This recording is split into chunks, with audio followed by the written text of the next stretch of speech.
Hello everyone. Man, I've been working all morning. I work from home, and this looks like I work from home. This fit, this hair. Anyway, you might be thinking, where the heck are you? I'm in my new house in front of the only bookshelf I have up right now.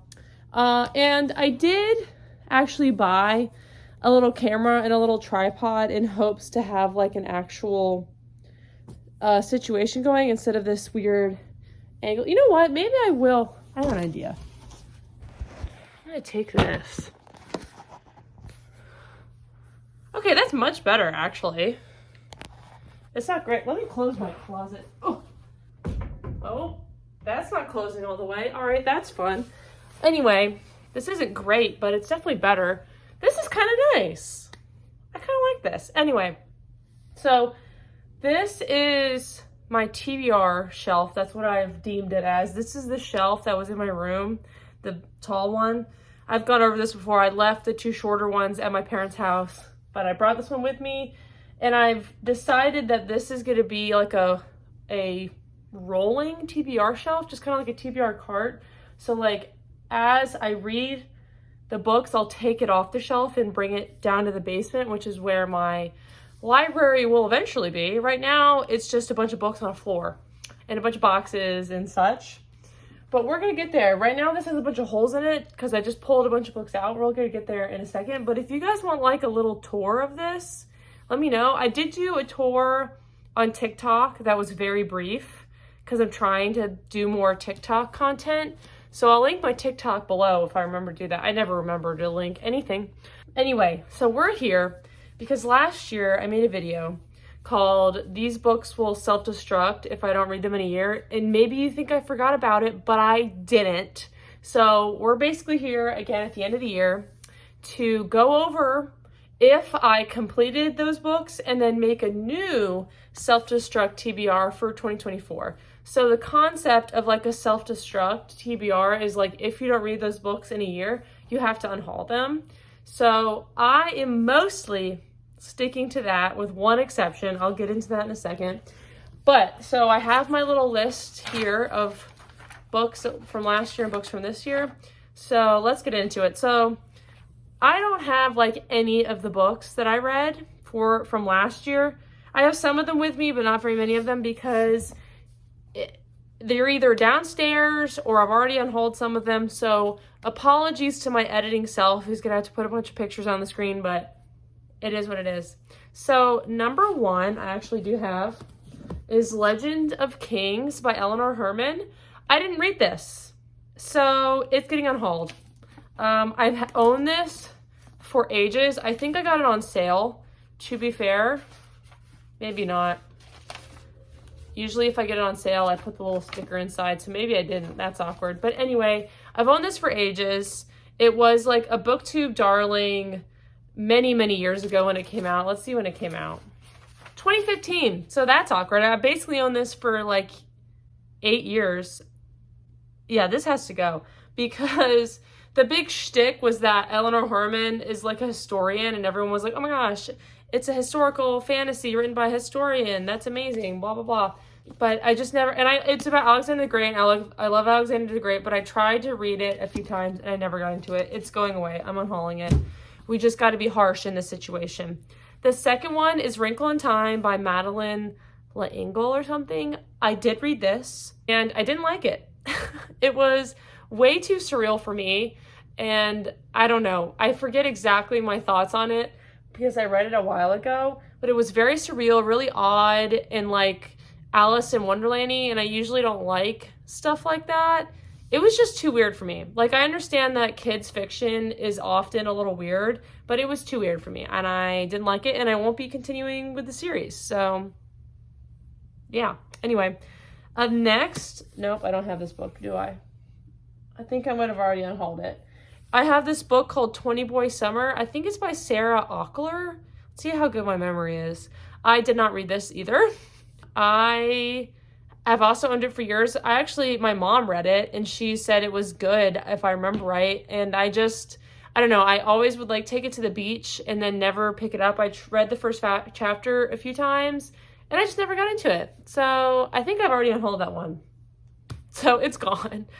Same with this next one, which is Hollow City by Ransom Riggs. I do feel bad about this because back in the day, Miss Peregrine's Home for Peculiar Children, I loved. Like, that's like a 5-star book for me, if I remember right.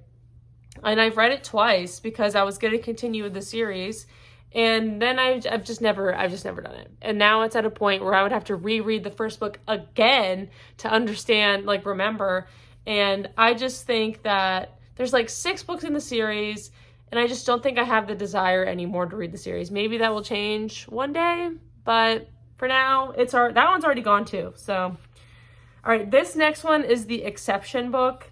I have The Hotel Neversink by Adam O'Fallon Price.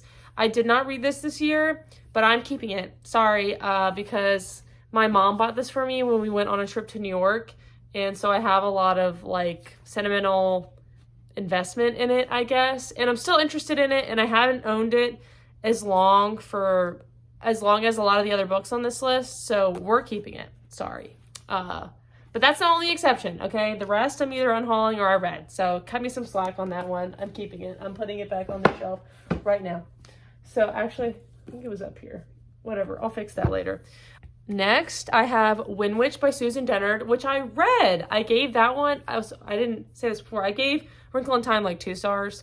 I gave Windwitch like 3.5. I read this for my sequel video, Sequel September. If I remember to link that, I will below.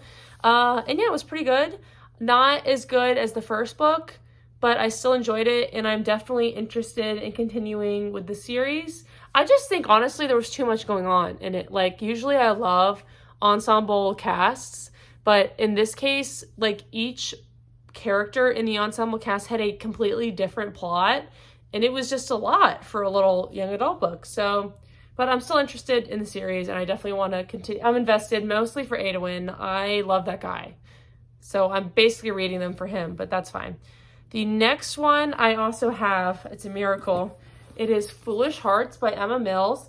And I read this. I read this very recently, actually. I read this on my honeymoon. I brought it with me as kind of a last-ditch effort to read one of these books before I had to, like, film this video and unhaul them. And boy, am I glad I did, and that I didn't unhaul this, because I loved this. This is probably, let me look at this to double check. Yeah, this is the biggest win of the list. It only got a 4-star, but actually I might have even given it a 4.5, but that's only because the third act breakup was just a little bit too annoying for me to give it 5 stars. But yeah, this is a young adult contemporary, which I do really love, but you have to give me the right kind of young adult contemporary. Like, usually I just kind of stick with the authors I really like who write in this genre, like Becky Albertalli or Casey West, or like Talia Hibbert wrote a really good one that I read this year. Anyway, I'm getting off topic. But this was so good. I don't think it was, or Alice Oseman, that's the other one I was thinking of. But anyway, I feel like this was a great mix between like Alice Oseman and like Becky Albertalli and Casey West. Like, it's just, if you like those authors, you will also like Emma Mills. This was like way better than I thought it was going to be. So it's about this girl, and she doesn't really have many friends at the beginning of the book. So it's not only this little love story, it's also, there's this secondary storyline of her becoming friends with another girl at the school. And I just really loved that the book was equally focused on our friendship and a romantic relationship, if that makes sense. And the thing I really liked about this book, and it's just about them at school, and they're in this Shakespeare play, they're in Midsummer Night's Dream, and that's basically it. That's basically the plot. What I really liked about this is the dialogue. Like, I feel like young adult contemporary, which I'm probably putting my foot in my mouth because I'm trying to write a young adult contemporary right now, but I feel like it is very difficult to write dialogue for these books because it's like they're forcing so hard to be funny. Like, they're trying so hard to be funny. And you can tell as a reader, you're reading and you're like, yeah, that was supposed to make me laugh, and it wasn't funny. It felt forced and it was cringy. But in this, even though I could tell that that's what Emma Mills was trying to do, I genuinely laughed out loud a few times, like on the beach reading this book. Like, I was shocked. Like, this book was so funny. I actually already bought, it should be over here, yeah. I already bought This Adventure Ends by her because I gotta, like, read the rest of her stuff. Like, this was such a surprise. So yeah, I'm going to read this one too, but this is the big win. I'm very happy I read this and that I didn't unhaul it. So next is The Hearts We Sold by Emily Lloyd-Jones, I think is her name. I read this for my Summerween video. That will also be linked below if I remember. And I gave this 3 stars. I thought it was okay. I thought it was trying to be like a young adult little romance and also a horror. And I felt like it needed to pick one, which I prefer to pick the horror. And it didn't straddle the line as well as I wanted it to, but I read it very quickly. It was a very compulsive read. I think I gave it 3 stars. I might have already said that. Those 2 were on the list because they were Owl Crate editions. That's why my little edition looks a little different, but anyway, that's irrelevant. Next, but wait, no, it's not relevant because now I've read all of the Owl Crate books that I ever received during that initial time when I had the subscription box, or I've unhauled a couple. So that feels really good, actually. Continuing on, next is Queen of the Tearling by Erica Johansson. I gave this like a 3.5, but like it's kind of a high 3.5. I think I rounded down on Goodreads, but in hindsight, it's probably a 4-star. This reminded me a lot of Game of Thrones. I really liked it. It wasn't like something I loved or really enjoyed, but I don't know. I keep thinking about it actually, and I definitely want to continue with the series. I've heard people are not satisfied with the ending, but I still want to continue because I just really liked the main character and I liked the world. I thought it was all very interesting. So yeah, that was another win, I guess. And then lastly, I'm Name and a Star by Maureen Johnson, and I didn't read it. I have to unhaul it. I've owned this for so long. I know the series isn't finished, and I've like said I'm gonna pick it up 1 zillion times and I never pick it up. So it's gonna go. My friend Joy is gonna be unhappy with me, but I have to do it. I have to let it go. If I ever have an interest in the future to read it, I will pick it up from the library. I am sad though because this is signed. Not to me. It's signed to DJ. But somebody else deserves this signed copy who isn't me, who hasn't even read this. So yeah, I read 5. So my success rate was about 50%, which is not great, but it's not terrible. It could have been worse, right? So now we're gonna get into the new list, the 2024 self-destruct list. I only put 8 on this list because, not gonna lie, this was kind of a lot of pressure, and I feel like I have gotten a lot of the really old books off my TBR. And some of these, I'll make a goals video a little bit later, and a goal, but here's a sneak peek. A goal I have for 2024 is to read more big, long fantasy books and not focus so much on quantity of books and focus more on these fantasy books that I've had forever. So a couple of those are on this list and they're really long. So I did 8 instead of 10. So let's get into it and let's be quick about it because this is already 15 minutes long. So I won't go super into what the books are about. I'll just give like a 1-sentence synopsis of what I think they're about because I don't know a lot actually. So on top here, I have We Hunt the Flame by Hafsa Faizal. I've had this on my TBR forever. I'm actually more interested in her new book coming out next year, but I want to go back and read her original, her debut. I actually don't know what this is about. I think it's, I see Prince of Death in the synopsis. That's probably why I picked it up. That's intriguing. But she seems so cool. I've seen her on social media and I've heard this is really good. My friend recently read this and said it was really good. So I'm reading this year. It's happening. I actually own the audiobook, I'm pretty sure. So that's happening. Next is Iron Trial by Holly Black and Cassandra Clare. So I've read almost all of the Shadowhunter universe. I'm a little behind. I haven't read the last Chain of Thorns book or whatever. Is it Chain of Thorns? I don't know, whatever. And I picked this up like ages ago because I was like, I love Cassandra Clare. I want to read everything she's ever written. Even though this middle grade series did not get as good of a reception, I feel like, as the Shadowhunter stuff, but I still wanted to try it. And I like Holly Black too. We're going to try it this year. If it doesn't get read, it's getting on hold. It's not happening. So number 3 is Rebel Genius by Michael Dante DiMartino. I picked this up because this is one of the guys who made Avatar. I think I literally got it like on release basically, and I just haven't read it. And I've owned it. If I got it on release, when did I buy it? It's going to be embarrassing. 2016. So that's cute. I've had it for 7 years. So this is getting read this year, and if not, it's leaving. I don't know what this is about. I literally just bought it because it's the guy who made Avatar. This is like a Harry Potter. I don't want to compare it to Harry Potter because everyone's like, it's like Harry Potter, but it's like a magic school, and like this one kid doesn't, okay, he's like he's kind of like the Malfoy, I think. Like this is the Harry Potter, but this guy's the main character situation. I don't exactly know. That's all I know, really. This is The First Girl Child by Amy Harmon. This is an indie published book, I think, that I saw online once a million years ago, and then I bought it on Amazon a million years ago.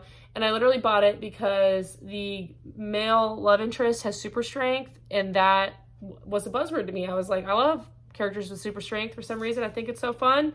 That's why I bought it, and I've owned it forever. It's getting read this year, or it's getting on hold.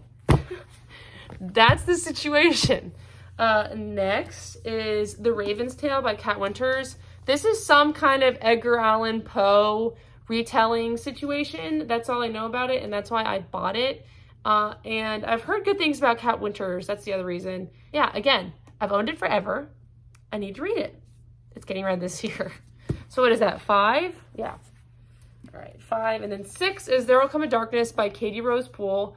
This I picked up because it was an ensemble cast situation. I know it's not like Six of Crows, like the plot isn't, but ever since I've read Six of Crows, you know, I feel like, or since that book came out, the ensemble cast has become even more popular than it was. And a lot of books have come out like not trying to be Six of Crows, but trying to hop on the success of Six of Crows, I guess.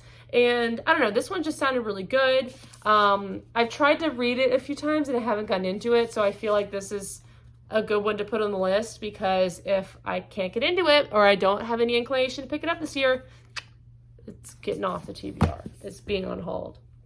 All right, and the last 2 are fantasy books, like that goal I was talking about. So the first one is The Shadow of What Was Lost by James Islington. This is such an intimidating read for me because it's huge and there's no audiobook, and this is a trilogy and all the books are equally this big. So this is definitely a big goal for me next year, because also James Islington wrote The Will of the Many, which I also have on my TBR. That was his new release in 2023, and everybody freaking loves it. And it sounds so good. I want to read it so bad, but I've owned this book for longer, obviously.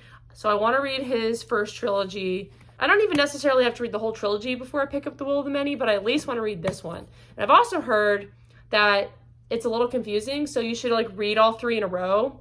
So that is a big goal I have for 2024, is to read this trilogy, but it's so intimidating. Like, this is like 700 pages.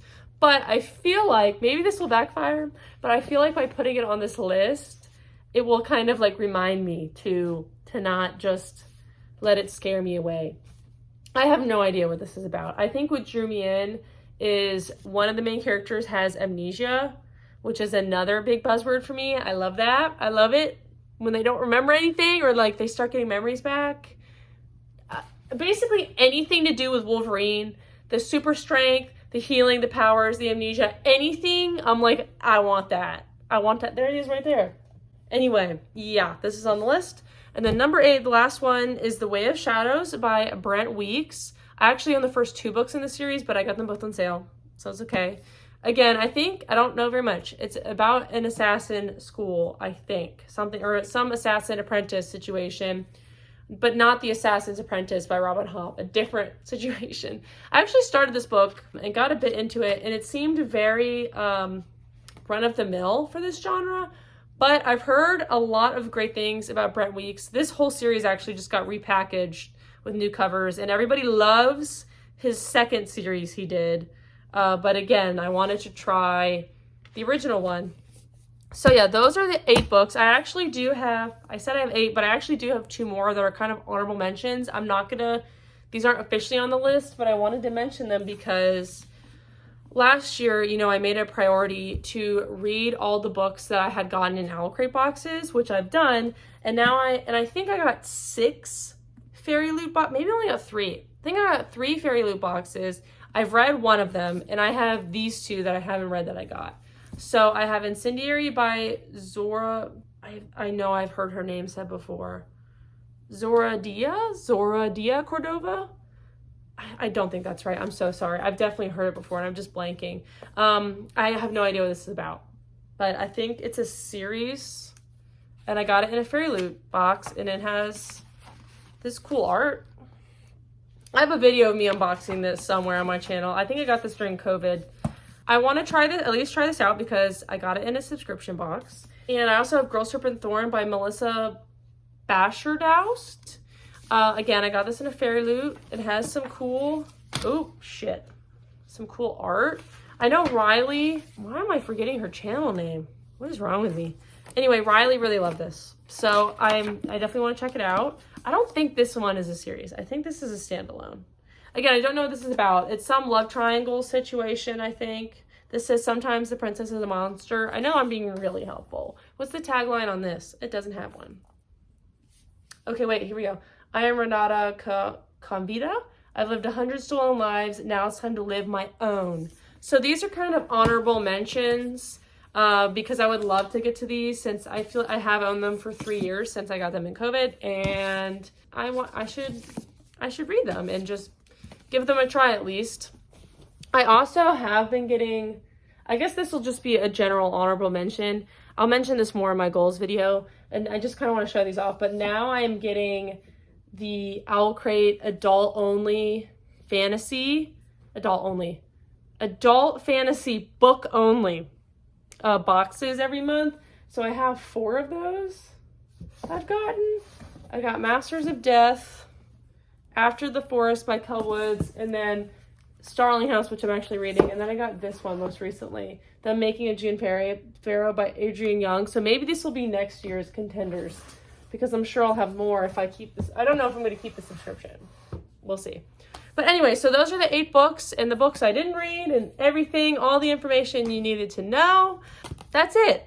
So I hope you enjoyed. I don't feel too bad, and I feel confident about next year's, or this year almost. Can't believe it's almost 2024. That's crazy. Anyway, I feel confident about this list, and I hope you have faith in me as well. Anyway, bye.